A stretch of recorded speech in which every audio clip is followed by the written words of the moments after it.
Dans le village isolé de Bois-Cros, au cœur de la Côte d'Ivoire, Adjoa vivait avec ses 3 enfants. Son mari, Kofi, avait disparu un matin sans prévenir, laissant derrière lui une lettre froissée et des dettes accumulées. Il avait fui ses responsabilités, préférant une vie sans contrainte. Ce jour-là, le monde d'Adjoa s'écroula. Elle regarda ses enfants endormis, leurs visages paisibles ignorant la tempête qui les attendait. Elle pleura en silence, ses larmes mouillant le vieux matelas qu'ils partageaient. Mais au lever du soleil, elle se releva, déterminée à ne pas sombrer. Sans diplôme ni compétences particulières, elle n'avait que sa foi, son courage et l'amour infini qu'elle portait à ses enfants. Elle commença à vendre de la tiéké au marché dès l'aube, traînant sa bassine en aluminium sur un feu de charbon. Parfois, elle gagnait à peine de quoi acheter du riz. D'autres jours, elle rentrait les mains vides et mentait à ses enfants, disant qu'elle avait déjà mangé. L'aîné, Yao, avait 9 ans. Observateur et sérieux, il voyait les larmes que sa mère essuyait en cachette. Sa sœur, Aïcha, 7 ans, bavarde et joyeuse, devenait silencieuse les soirs de disette. Le petit dernier, Kouamé, 4 ans, suivait Adjoa partout, accroché à son pagne. Adjoa refusait de mendier. Elle lavait le linge des voisins, transportait des sacs de riz au marché, faisait n'importe quel travail pour quelques francs. Les gens la respectaient pour cela, même si certains la regardaient avec pitié. Elle n'avait plus de famille. Sa mère était morte jeune, et ses frères l'avaient reniée quand elle avait épousé Kofi contre leur avis. Seule, elle n'avait que ses enfants comme raison de vivre.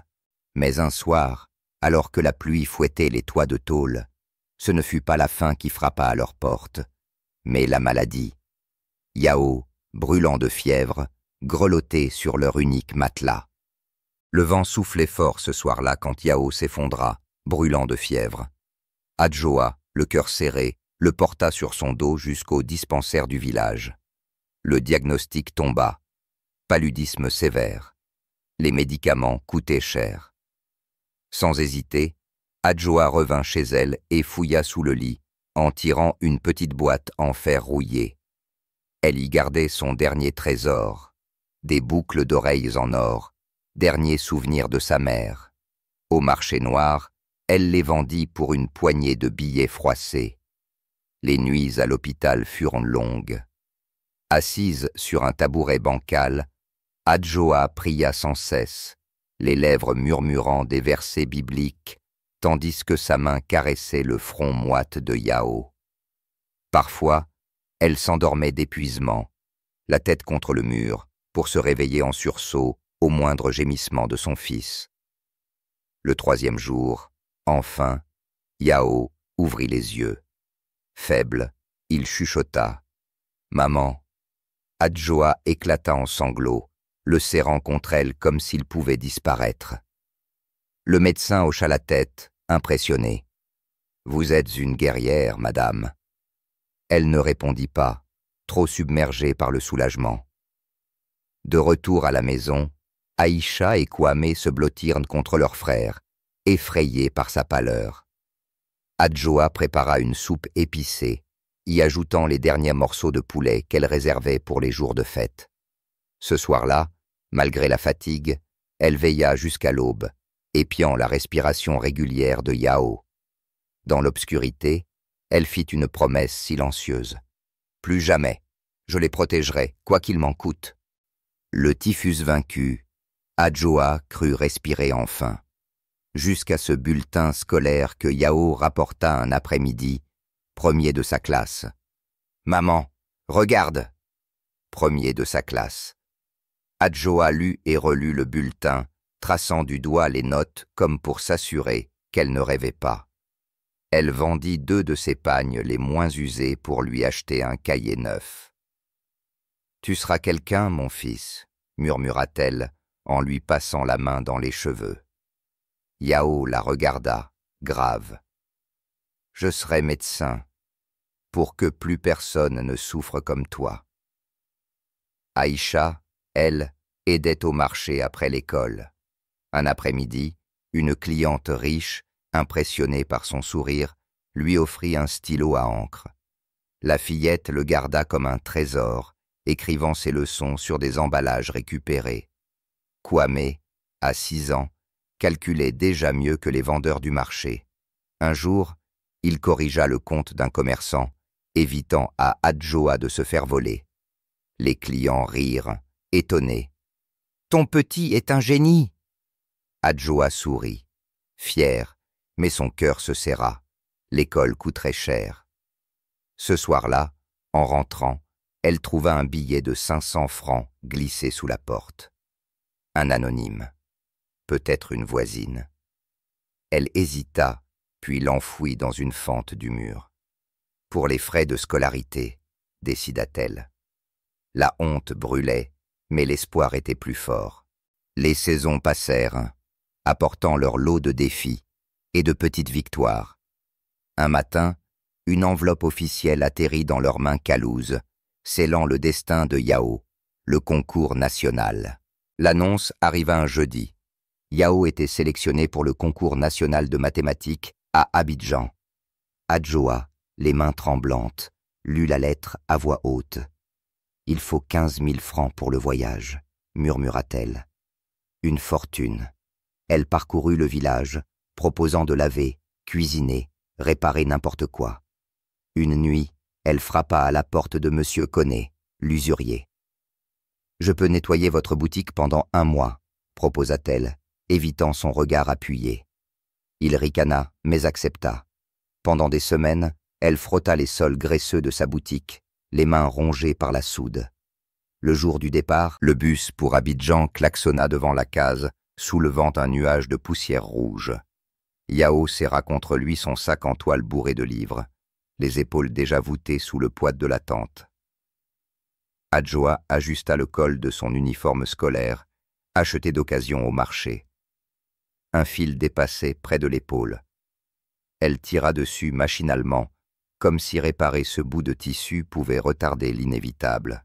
« N'oublie pas les médicaments contre le paludisme », murmura-t-elle, en glissant un sachet plastique dans sa poche. Sa voix se brisa sur le dernier mot. Yao hocha la tête, les yeux brillants. Derrière eux, Aïcha sanglotait silencieusement, tenant Kwame par la main. Le petit, 4 ans, tendit à son frère un caillou plat, gravé d'un cœur maladroit. « Pour que tu reviennes », expliqua-t-il gravement. Le moteur toussa. Adjoa attrapa soudain le visage de Yao entre ses mains, pressant son front contre le sien comme pour imprimer sa chaleur dans sa mémoire. « Sois un homme bien », souffla-t-elle. Puis, plus bas, « Pardonne à ton père ». Yao ferma les yeux, avalant ses larmes. Quand le bus s'ébranla, Adjoa courut quelques mètres, son pagne jaune flottant comme un drapeau de détresse. Puis elle s'arrêta, les bras ballants. Aïcha colla son visage contre sa hanche. « Il va nous manquer », gémit-elle. Adjoa ne répondit pas. Dans le lointain, le bus disparaissait dans un virage, emportant un morceau de son cœur. De retour dans la case vide, elle trouva sous le matelas de Yao une feuille pliée en 4. Un dessin des 4 membres de la famille, avec écrit en lettres tremblantes « Je vous ramènerai la lumière ». Ce soir-là, pour la première fois, Adjoa pleura devant ses enfants. Le jour du concours d'éloquence, Aïcha tremblait comme une feuille sous la pluie. Debout devant le miroir fêlé de la case, elle répétait son texte pour la 100e fois, les mots se bousculant sur ses lèvres sèches. Adjoa l'observait depuis le seuil, une bassine de linge mouillée posée sur la hanche. « Tu vas y arriver, ma colombe », murmura-t-elle en ajustant le col amidonné de la robe d'école qu'elle avait repassée toute la nuit. La robe était trop grande, un don de la voisine, mais Adjoa l'avait raccommodée avec des fils de couleur, transformant les trous en motifs involontaires. Devant le jury, Aïcha sentit d'abord ses genoux fléchir. Puis elle aperçut Adjoa au dernier rang, les mains nouées sur son vieux sac en raffia, et les mots jaillirent comme une source. Une mère, c'est celle qui vend ses boucles d'oreilles pour acheter des médicaments. Sa voix claire emplit la salle, racontant leur histoire sans honte. Elle parla des matins sans petit déjeuner, des cahiers faits de vieux journaux, des larmes essuyées en cachette. Quand elle termina par « L'amour d'une mère est le seul diplôme qui vaille », le silence dura 3 secondes avant que les applaudissements n'éclatent. Le proviseur lui-même essuya une larme discrète. De retour à la maison, Aïcha brandit son trophée, un livre neuf enveloppé de cellophane. « C'est pour toi, maman, dit-elle en le tendant à Adjoa. C'était un dictionnaire français. Adjoa le serra contre sa poitrine, incapable de lire le titre à travers ses larmes. Ce soir-là, pour la première fois, ce fut Aïcha qui berça sa mère endormie, murmurant des mots appris dans les livres. La lampe à pétrole vacillait, projetant des ombres fatiguées sur les murs de la case. Adjoa comptait et recomptait les billets froissés étalés sur le lit de fortune. 3000 francs. Les frais de scolarité de Kwame s'élevaient à 5000. Elle ferma les yeux un instant, sentant la migraine lui vriller les tempes. Dans le coin, Kwame faisait ses devoirs sur un morceau de carton, sa petite langue dépassant entre ses lèvres en concentration. Aïcha, assise près de lui, surveillait ses calculs, tout en reprisant un uniforme scolaire. Yao envoyait de l'argent quand il pouvait, mais ses propres frais d'internat absorbaient l'essentiel. Un coup discret à la porte. Madame Konaté, la voisine, tendit un bol fumant. « Du tôt pour les enfants », chuchota-t-elle en jetant un regard compatissant vers Adjoa. Le parfum de la farine de maïs fit grogner l'estomac d'Adjoa, mais elle fit signe aux enfants de se servir d'abord. Cette nuit-là, quand les respirations régulières des enfants emplirent la case, Adjoa glissa dehors. Le froid la mordit à travers son pagne mince. Elle marcha jusqu'à l'arrière du bar de M. Diallo et prit la place d'une serveuse malade. « Juste pour cette nuit », promit-elle à elle-même, en nouant un tablier sale autour de sa taille. Les clients ricanaient, les mains baladeuses. Elle supporta leurs regards, leurs remarques, leurs pièces jetées avec condescendance. À l'aube, les poches alourdies par les pourboires, elle s'arrêta devant l'école et glissa l'argent dans l'enveloppe de scolarité de Kwame. Ses mains tremblaient, mais son cœur était léger. De retour, elle trouva Aïcha éveillée, un regard trop mûr dans ses yeux d'adolescente. Sans un mot, elle prépara à sa mère une tisane de gingembre. Leurs mains se frôlèrent, un pacte silencieux entre femmes qui comprennent le prix de la dignité. La lettre officielle tremblait entre les doigts d'Adjoa. L'enveloppe crème, trop élégante pour leur case en terre battue, portait le sceau de l'université Félix Houphouët-Boigny. Yao était admis en médecine. Ses lèvres murmurèrent une prière de gratitude, tandis que ses yeux parcouraient les documents annexes, la liste des frais qui lui coupèrent le souffle. « Ça fait combien, maman » demanda Aïcha en se penchant par-dessus son épaule. Adjoa ne répondit pas tout de suite. Elle calculait déjà. Frais d'inscription, livres, stéthoscope, logement. Une somme impossible. Kwame, sentant la tension, se blottit contre elle, ses petits doigts serrant son pagne. Ce soir-là, après avoir couché les enfants, Adjoa sortit la boîte en fer cachée sous une pierre derrière la case. Elle vida son contenu sur le lit. Quelques billets froissés, des pièces rouillées et le bracelet en or que sa mère lui avait offert pour ses 15 ans. Le dernier bijou qui lui restait. Au marché le lendemain, le bijoutier examina le bracelet avec un sifflement admiratif. « C'est du vrai 18 carats, madame. Je peux vous donner 75 000 francs. » Adjoa ferma les yeux un instant. Ce bracelet avait survécu à toutes les crises, jusqu'à aujourd'hui. Quand elle remit l'argent à Yao, son fils la regarda avec des yeux brillants. « Maman, je te le promets. » Elle posa un doigt sur ses lèvres. « Pas de promesse, juste, sois heureux. » Le bus pour Abidjan partit dans un nuage de gazole, emportant son premier-né vers son destin. De retour à la case vide, Adjoa caressa machinalement son poignet nu. La peau pâle, là où le bracelet avait protégé sa chair du soleil pendant 20 ans, formait comme un sourire triste. Une cicatrice de plus, invisible mais indélébile. La pluie tambourinait sur le toit de tôle, transformant la cour en un cloaque boueux. Assise sur le seuil, Adjoa égrenait des grains de maïs, ses doigts agiles triant les bons des pourris. À l'intérieur, une conversation chuchotée attira son attention. « J'ai mis 5000 francs cette fois », murmurait Aïcha, sa voix étouffée par le bruit de la pluie. « Et moi, 3000, » répondit Kwame avec fierté. « J'ai porté les courses de Madame Traoré toute la semaine. » Adjoa retint son souffle. À travers la fente de la porte, elle aperçut ses enfants penchés sur une boîte à biscuits rouillés. Yao, de retour pour le week-end, y glissait une liasse de billets. « 20 000 de ma bourse, » annonça-t-il.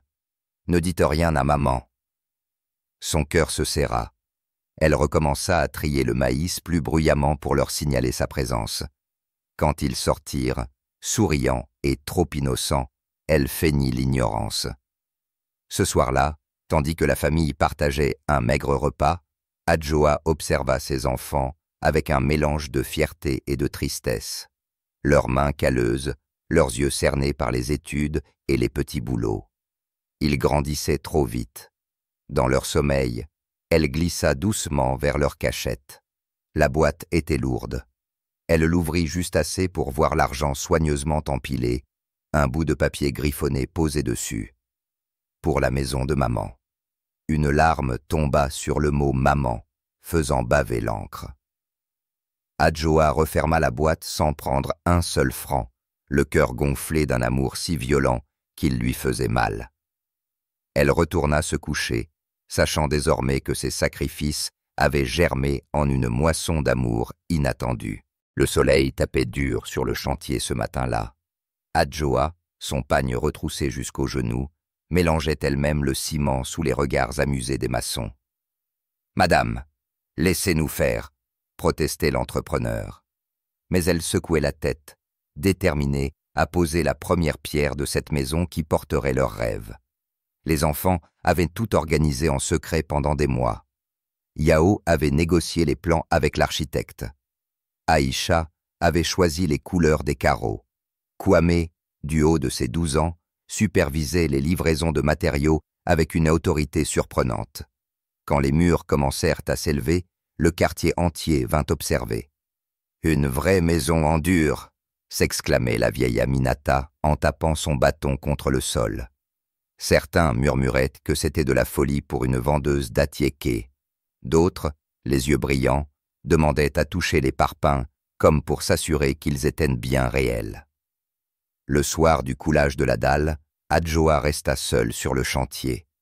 Elle ôta ses sandales et marcha pieds nus sur le béton encore frais, laissant l'empreinte de ses pas à côté de celle, géante, de ses enfants.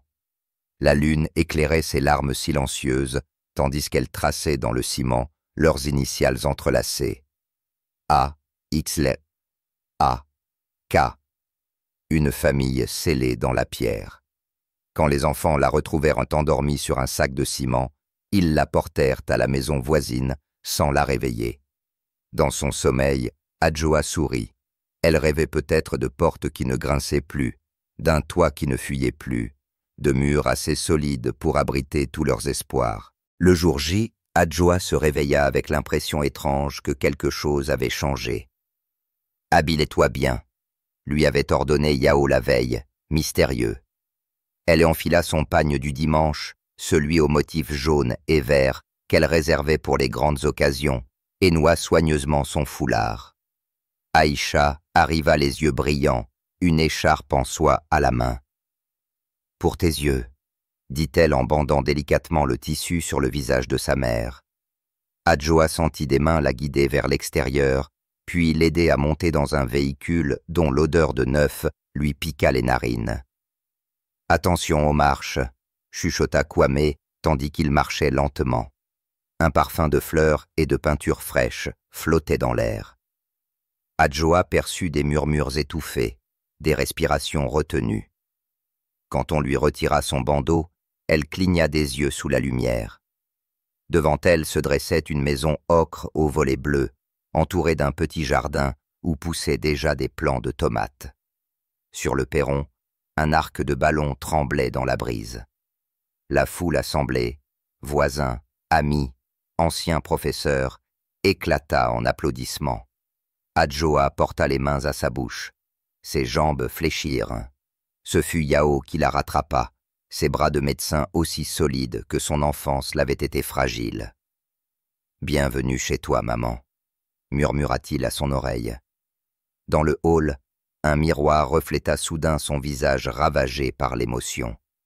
Derrière elle, dans le reflet, elle vit ses 3 enfants sourire et comprit enfin que les graines de son amour avaient poussé droit vers le soleil. La cour de la nouvelle maison vibrait sous les rires et les chants. Des dizaines de voisins s'étaient entassés entre les murs, encore imprégnés d'odeurs de peinture fraîche. Adjoa, assise sur un fauteuil décoré de pagnes tissées, regardait tour à tour ses mains calleuses, posées sur ses genoux, et la foule venue l'honorer. Monsieur Koulibaly, l'instituteur à la retraite, s'avança en s'appuyant sur sa canne. « Je me souviens quand cette petite Aïcha venait en classe avec ses souliers troués, » commença-t-il, sa voix chevrotante. La foule éclata de rire quand il imita sa façon de réciter les poèmes, debout sur une caisse pour atteindre le tableau. Une à une, les voix se levèrent. Madame Konaté raconta comment Adjoa avait soigné son fils pendant la saison des fièvres. Le boucher se souvint des nuits où elle nettoyait son échoppe pour quelques morceaux de viande. Même le vieux Sékou, l'aveugle du marché, déclama un poème en malinké, ses mains tremblantes tendues vers elle. Quand vint le tour des enfants, un silence religieux s'installa. Yao, en blouse blanche de médecin, lut une lettre écrite sur du papier à en-tête de l'hôpital. « Maman, chaque vie que je sauve est un hommage à ton courage. » Aïcha, maintenant avocate, déroula un parchemin officiel. « Au nom de la République, nous reconnaissons Adjoa Keïta comme modèle de la nation. » Adjoa ne pleurait plus. Elle souriait simplement, les yeux perdus vers l'horizon, comme si elle voyait au-delà de cette foule, au-delà même de cette journée. Quand Kwame lui tendit une clé symbolique sculptée dans du bois précieux, elle la serra contre son cœur, incapable de prononcer un seul mot. La fête dura jusqu'à l'aube, mais personne ne vit la vieille femme se glisser à l'intérieur pour poser un baiser sur le front de chacun de ses enfants endormis, murmurant des remerciements dans le creux de leurs mains ouvertes. Le bureau de la mairie sentait l'encaustique et le vieux papier. Adjoa, assise bien droite sur une chaise trop dure, fixait le document officiel que le maire venait de déplier avec cérémonie. Fondation Adjoa Keïta s'étalait en lettres dorées en tête de parchemin, suivie d'une liste de noms prestigieux au comité directeur. Nous commencerons par construire un centre d'accueil pour mères célibataires, expliquait Yao, pointant du doigt les plans architecturaux. Aïcha détaillait les programmes d'alphabétisation pendant que Kouame distribuait des brochures imprimées à l'effigie de sa mère. Une photo où elle souriait timidement, son panier d'atiéké posé sur la tête. Adjoa écoutait, les mains serrées sur les accoudoirs. Ces mots, microcrédit, autonomisation, développement durable, résonnaient étrangement dans sa bouche de femme illettrée. Elle pensa au matin où elle partait au marché avec un estomac vide, aux nuits passées à compter des pièces sous la lampe à pétrole. Quand le maire lui tendit le stylo pour la signature officielle, elle hésita. « Je ne sais pas écrire mon nom », avoua-t-elle dans un murmure. Un silence gêné parcourut l'assistance. Alors Aïcha se leva, les yeux brillants. « Permettez-moi. » Elle guida la main ridée de sa mère sur le papier. Lentement, péniblement, les lettres se formèrent. A, D, G, O, A. Chaque trait était une victoire, chaque courbe un défi relevé. Les applaudissements éclatèrent quand elle leva le document terminé. Dans le reflet de la vitrine, Adjoa vit se superposer deux images. La vendeuse d'Atiéké courbée sous le soleil et cette femme entourée d'honneur, dont le nom allait désormais briller au fronton d'un espoir collectif. Les douleurs commencèrent un matin, sourdes et persistantes, comme un vieil arbre qui craque sous son propre poids. Adjoa les ignora d'abord, trop occupée à surveiller la floraison des rosiers dans le jardin. Mais quand ses jambes refusèrent de la porter jusqu'au marché, Yao insista pour l'examiner. Son diagnostic, murmuré derrière la porte close, fit trembler Aïcha. Le cœur est fatigué. Adjoa sourit en entendant cela. Il a tant aimé. C'est normal qu'il soit usé. Les jours suivants, la maison se remplit de silence tendre. Kwame rapporta des mangues du marché, pelant lui-même la chair dorée pour sa mère. Yao lisait à voix haute les lettres de remerciement de la fondation. Aïcha, chaque soir, coiffait les cheveux blancs d'Adjoa avec une lenteur presque cérémonielle. Un après-midi, alors que le soleil dorait la véranda, Adjoa rassembla ses forces. « Apportez-moi la boîte sous mon lit. » À l'intérieur, 3 paquets enveloppés de tissu, pour Yao, son premier stéthoscope usé, pour Aïcha, le ruban bleu de son premier concours, pour Kwame, le caillou-cœur qu'il avait offert à Yao des années plus tôt. Pour ne pas m'oublier. La dernière nuit, elle demanda à dormir sous les étoiles, comme dans leur ancienne cour. Ses enfants l'entourèrent, formant une barrière de chaleur contre la brise nocturne. À l'aube, quand le chant du coq déchira le silence, Yao posa doucement ses doigts sur son poignet, puis baissa la tête. Le vent emporta leurs sanglots vers le ciel, tandis que le soleil levant enveloppait Adjoa d'une dernière lumière dorée. Paix, enfin. Le chant du coq perça l'aube grise, mais personne ne bougea dans la maison. Kwame, recroquevillé sur le canapé du salon, fixait la porte entr'ouverte de la chambre où gisait Adjoa. Aïcha, assise en tailleur par terre, tripotait machinalement le ruban bleu que sa mère lui avait légué.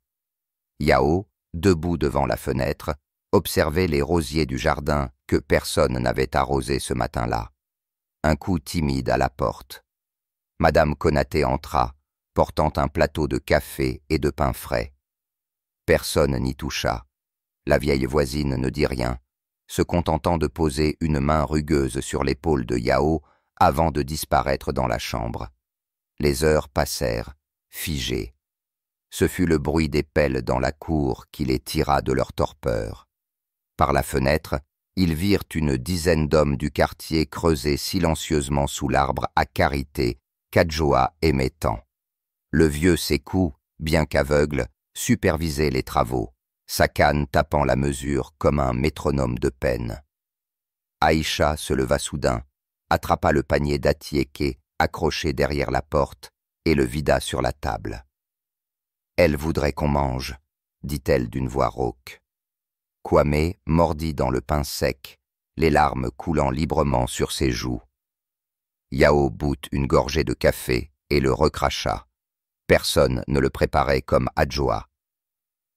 Quand les fossoyeurs vinrent chercher le corps, les 3 enfants formèrent une chaîne autour de la civière. Le dernier voyage d'Adjoa se fit sous une pluie de pétales de roses que les femmes du quartier jetaient depuis les balcons, tandis que les enfants de la fondation chantaient doucement l'hymne qu'elle leur avait appris. Les condoléances affluaient depuis une semaine. Des lettres de partout en Côte d'Ivoire, des messages de femmes anonymes dont Adjoa avait changé le destin. Aïcha les épinglait méthodiquement sur les murs du salon, transformant la maison en un étrange jardin de papier. Le matin des funérailles, Yao découvrit Kwame endormi sur la tombe fraîche, ses bras encerclant la pierre comme pour protéger leur mère une dernière fois. Il le porta à l'intérieur sans un mot, tandis que des centaines de personnes commençaient à affluer vers le cimetière. La cérémonie fut une marée humaine. Des femmes en pagne blanc, toutes aidées par la fondation, formaient une haie d'honneur. Quand le ministre prit la parole, sa voix se brisa en évoquant cette femme ordinaire qui avait fait l'extraordinaire. Mais ce fut Aïcha, montant à la tribune avec une dignité royale, qui captiva l'assistance. Ma mère ne savait pas écrire son nom, mais elle a tracé notre avenir avec ses larmes. Sa voix claire porta jusqu'aux dernières rangées. Aujourd'hui, nous jurons que chaque enfant qui franchira les portes de la Fondation Adjoa saura lire son nom, et le sien propre. Dans l'assistance, des mains se serrèrent. Des mères essuyèrent furtivement leurs yeux. Quand les 3 enfants jetèrent ensemble une poignée de terre sur le cercueil, un murmure parcourut la foule comme une promesse. Adjoa vivrait à travers chaque vie qu'elle avait touchée. De retour à la maison, Yao trouva sur la table de nuit d'Adjoa une liste soigneusement pliée, les noms de 20 femmes à aider en priorité. Le dernier acte d'amour d'une mère qui, même dans la mort, continuait de veiller sur ses enfants. Le marché semblait étrangement silencieux ce matin-là. Aïcha s'assit à la place habituelle d'Adjoa, disposant devant elle les petits sachets d'épices comme sa mère le faisait. Les commerçantes voisines hochèrent la tête en silence, respectant ce rite de passage. Quand une cliente tendit un billet, Aïcha surprit tout le monde en refusant. « C'est gratuit aujourd'hui, en sa mémoire. » À l'hôpital, Yao opéra une fillette de 6 ans, atteinte de la même fièvre qui avait failli l'emporter autrefois. En fermant la suture, il murmura des mots en baoulé que seul Adjoa aurait compris. L'infirmière lui tendit le dossier, surpris d'y voir inscrit « Prise en charge gracieuse, Fondation Adjoa ». Kwame, lui, marcha jusqu'à l'école du quartier. Dans la cour, il traça au sol le contour d'une future bibliothèque. Ici, les enfants liront son histoire, promit-il aux élèves rassemblés. Le soir, réunis dans la maison trop calme, ils allumèrent la lampe à pétrole d'Adjoa. Personne ne parla de la douleur. Ils racontèrent plutôt comment, aujourd'hui, chacun avait fait vivre un peu d'elle. 5 ans plus tard, la fondation Adjoa rayonnait sur 3 régions. Yao inaugura une maternité à Bois-Cros, son stéthoscope autour du cou, celui qu'Adjoa lui avait offert. « Ici, aucune mère ne mourra faute d'argent », déclara-t-il devant les caméras. Aïcha, désormais ministre, fit voter la loi Adjoa protégeant les marchandes ambulantes. « Ma mère aurait voulu ça », dit-elle, en signant le décret avec la même application que lorsqu'elle avait guidé la main d'Adjoa. Kwame supervisa la construction d'un puits dans leur ancien quartier. Quand l'eau jaillit, les enfants poussèrent des cris de joie. « Elle veille sur nous », chuchota une vieille voisine en trempant ses lèvres dans l'eau fraîche. Le 15 mars, date anniversaire d'Adjoa, ils déposèrent des fleurs sur sa tombe. Une foule silencieuse les entourait, des centaines de visages qu'elle n'avait jamais connus, mais dont elle avait changé le destin. Par une nuit claire, Kwame amena sa fiancée devant la maison.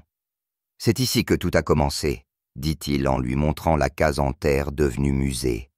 À l'intérieur, le panier d'Atieke, la lampe à pétrole et le pagne jaune d'Adjoa trônaient sous une vitrine.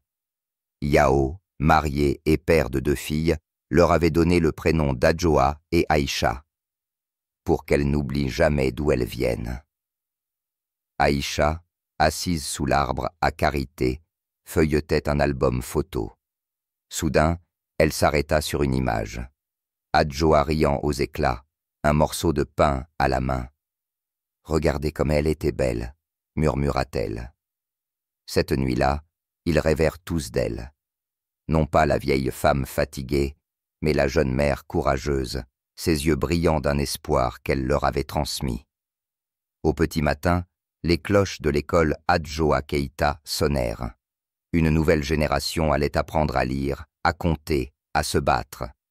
Quelque part, une mère célibataire vendait son premier sachet d'épices, la tête haute. La boucle était bouclée. Abonnez-vous pour découvrir d'autres récits inspirants de courage, d'amour et de résilience. Chaque abonnement soutient la création d'histoires vraies ou fictives qui célèbrent la force humaine.